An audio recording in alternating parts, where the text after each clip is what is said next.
కూడా భిక్షం పెట్టని పిసినారోని పెళ్లి చేసుకుని అష్టకష్టాలు పడుతున్నానమ్మా. నా తలరాత ఇంతే అని సర్దుకుపోయినా పసిపిల్లలు వీళ్ళకేం తెలుస్తుంది చెప్పు? నేను ఎంత చెప్పినా వినట్లేదు. కడుపున పుట్టిన బిడ్డల అవసరాలు తీర్చడానికి కూడా పైసా పైసా లెక్క చూస్తున్నాడు. దీంతో పాటు చదువుకునే పిల్లలందరూ స్కూల్ బస్సులో వెళ్తున్నారు. నా బిడ్డ మాత్రం రోజూ స్కూల్కి వెళ్ళి రావడానికి 4 కిలోమీటర్లు నడుస్తుంది.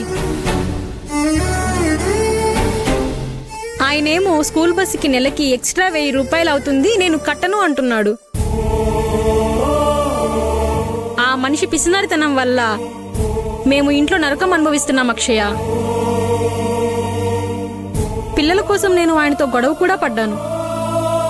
అయినా నా భర్త మనసు కరగట్లేదమ్మా. డబ్బే దైవం డబ్బే లోకమని కొంచెం కూడా జాలి లేకుండా మాట్లాడుతున్నాడమ్మా. ఈవిడ భర్త క్యారెక్టర్ అచ్చం మన క్యారెక్టర్ లాగే ఉందే. కూతురు చదువు విషయంలో ఇలా లెక్కలు చూస్తే ఎలా అక్క? కూతురు చదువు విషయంలోనే కాదమ్మా, పసిబిడ్డ విషయంలో కూడా లెక్క చూస్తాడమ్మా. ఏంటక్క మీరనేది? అవునమ్మా, వీడికి నెలకి 4-5 మిల్క్ పౌడర్ డబ్బాలు కావాలి. నెలకి వీడు ఇన్ని పాలు తాగేస్తున్నాడని పసిపిల్లాడు తాగే పాలకు కూడా లెక్క చూసి నేను 2 డబ్బాలు మాత్రమే కొనివ్వగలనని చెప్పి ఆకలికి ఏడిస్తే అన్నం వార్చిన గంజి చల్లార్చి తాగించు అని సలహా ఇస్తాడు. ఈవిడ హస్బెండ్ నాకన్నా కాదు మా తాత కన్నా పరమ పిసినారిలా ఉన్నాడు. ఇలాంటి మనిషిని నేనెక్కడ చూడలేదక్కా.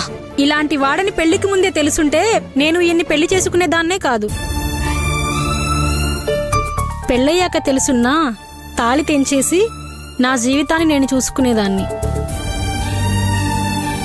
పెళ్ళైన 6 నెలలు బాగానే ఉన్నాడు.